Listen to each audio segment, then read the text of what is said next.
శ్రీమాత్రే నమ. జయ గురు దత్తాత్రేయ నమ. ఈ వీడియోలో మనం కన్యారాశి వారికి వారి యొక్క భవిష్యత్తు ఏ విధంగా ఉంటుంది, జీవితంలో వారు ఏ విధమైనటువంటి జాగ్రత్తలు తీసుకోవాలి అన్నటి విషయాన్ని పరిశీలించే ప్రయత్నం చేద్దాం.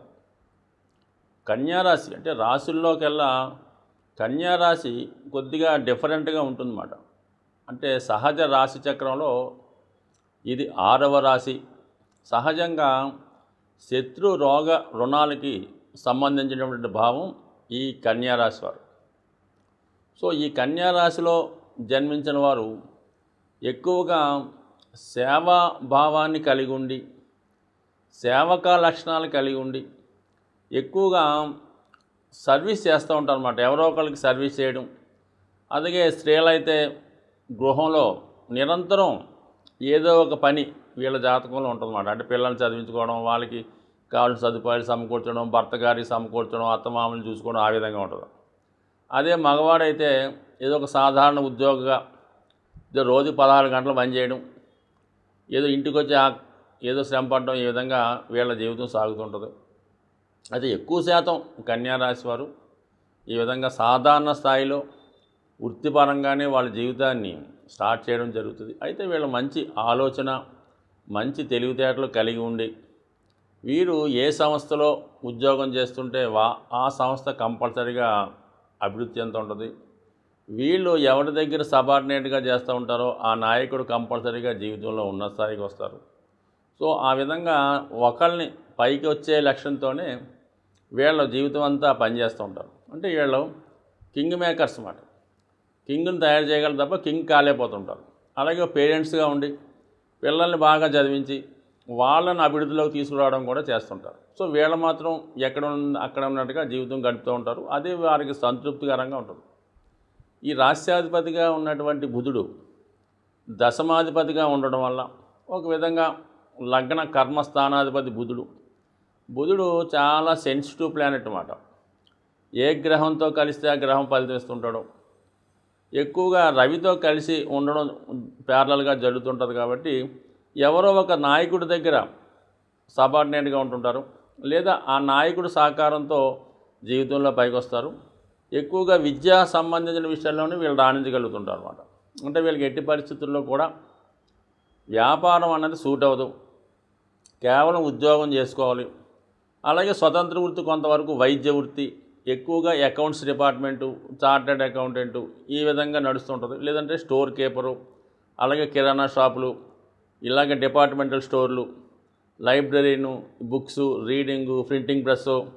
సో దీనికి సంబంధించిన భావాల్లోనే ఎక్కువ నడుస్తుంటారు. అయితే బుధుడిని స్థితిని బట్టి వీళ్ళ లైఫ్ ఆధారపడి ఉంటుంది. అంటే అటు కర్మస్థానాధిపతి, అటు లగ్నాధిపతి, రాష్ట్రాధిపతి అన్నీ అవ్వడం వల్ల బుధుడు జాతకంలో ఎంత బలంగా ఉంటే వారు కంపల్సరీగా జీవితంలో అంత అభివృద్ధి చెందుతారు. బుధుడు ఏ విధంగా బలహీనపడినా కంపల్సరీగా వీళ్ళ జీవితంలో అలా నడుస్తూ ఉంటుంది. అంటే బుధుడు శనితో కలిసి ఉంటే ఎంత కష్టపడతారో దానికి తగ్గ ఫలితమే వస్తుంది. నిరంతరం ఆర్థిక సమస్యలతో వేధించబడుతూ ఉంటారు. అలాగే ఎప్పుడు ఏదో ఒక అనారోగ్య సమస్య, ఏదో రెస్పాన్సిబిలిటీ అంటే ఉన్నా కూడా అనుభవించలేకపోతుంటారు. ఒక సాధారణ బిలో మిడిల్ క్లాస్ లైఫ్ మాత్రమే రావడం జరుగుతుంటుంది ఈ బుధుడికి శనితో సంబంధం ఉన్నప్పుడు. అదే గురువుతో సంబంధం ఉంటే మరి చాలా విద్యావేత్త అయి ఉంటాడు, రాజకీయవేత్తగాను, విద్యావేత్తగాను, న్యాయవాదిగాను, చార్టెడ్ అకౌంటెంట్ గాను, అంటే సంఘంలో ఒక పేరు ప్రతిష్టలు కలిగి ఉన్నటువంటి వృత్తిలో స్థిరపడడం జరుగుతుంది. అందరికీ మంచి సలహాలు ఇస్తూ ఉంటారు, అందరి అభివృద్ధిని కోరుకుంటూ ఉంటారు. ఆ విధంగానే చాలామందికి ఉపయోగపడతారు. కానీ జీవితంలో వీళ్ళు అనుకున్న స్థాయికి రాలేకపోవడం, జీవితంలో కొద్ది భాగం వేస్ట్ అవ్వడం జరుగుతుంటుంది. అంటే ఇక్కడ ఈ రాశి వారికి గురువు సప్తమాధిపతి కాబట్టి భార్యాభర్తల బంధం చాలా అనుకూలంగా ఉంటుంది.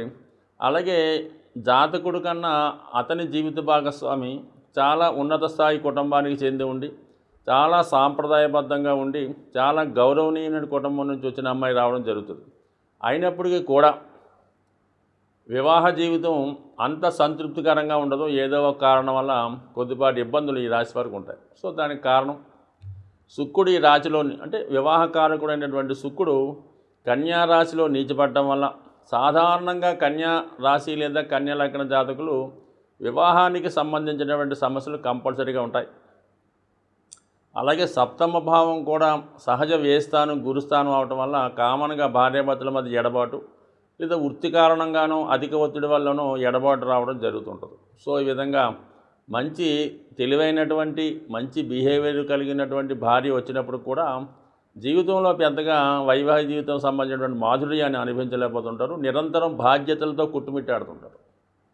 అలాగే భాగ్యస్థానం సహజ భాగ్యస్థానం అయినటువంటి ధనుసు రాశి వీళ్ళకి 4వ స్థానం అవటం వల్ల సాధారణంగా వీరు ఉన్న చోట్లో కాకుండా వేరే ప్రాంతంలో గృహం కట్టుకుంటేనే యోగిస్తారు తప్ప వీళ్ళు పుట్టిన ప్రాంతంలో గృహం ఎట్టి పరిస్థితుల్లో కూడా కలిసి రాదన్నమాట.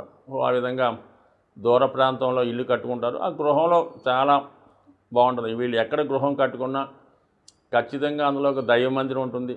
ఒక లైబ్రరీలాగా అనేక రకాల పుస్తకాలు బుక్స్ ఉంటాయి. ఒక దైవత్వాన్ని ఉట్టిపడుతుంటుంది. విద్యా నిలయంగా మారి ఉంటుంది అన్నమాట. అంత డీసెంట్గా ఉంటుంది వీళ్ళ గృహం.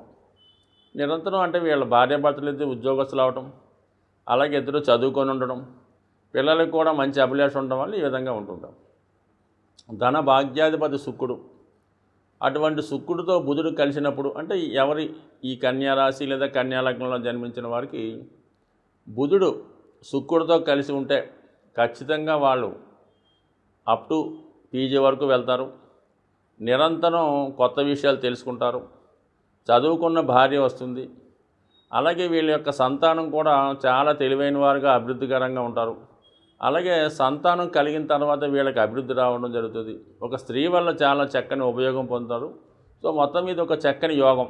కంపల్సరీగా జీవితాన్ని భార్యతో పాటుగా ఇంకొక స్త్రీ ఇన్ఫ్లుయెన్స్ చేస్తూ ఉంటుంది ఈ విధంగా ఉండడం వల్ల. బట్ అది వేరే విధమైన సంబంధం కాదు. అది సోదరి అవ్వచ్చు, మదర్ అవ్వచ్చు, ఫ్రెండ్ అవ్వచ్చు. సో ఈ విధంగా వాళ్ళు ఉండే అవకాశం ఉంది ఈ బుధ శుక్రుల కలయిక ఉన్నప్పుడు. కుజుడు ఈ లగ్నానికి ఈ రాశి వారికి పరమశత్రువు, తృతీయ అష్టమాధిపతి. అంటే మారక లక్షణాలని కలిగి ఉన్నటువంటి అటువంటి స్థానాల కంటే 3, 8 కూడా జాతకుడికి మరణకారక స్థానాలు అవుతుంటాయి. సో అటువంటి కారకుడైనటువంటి కుజుడు ఏ విధంగానైనా సరే ఈ బుధుడితో సంబంధం ఉంటే ఖచ్చితంగా జాతకుడు రుణగ్రస్తుడై ఉంటాడు. ఉద్యోగంలో మధ్య మధ్యలో బ్రేక్స్ వస్తుంటాయి. అన్నదమ్ములతో గొడవలు ఉంటాయి. బంధువులతో విరోధం ఉంటుంది. ఏదో విధంగా అనారోగ్య సమస్యలతో ఇబ్బంది పడుతుంటాడు. నిరంతరం ఎవరితో ఒకరితోనో గొడవలో చికాకులు వస్తుంటాయి. అధికారులతో వేధించబడుతూ ఉంటాడు.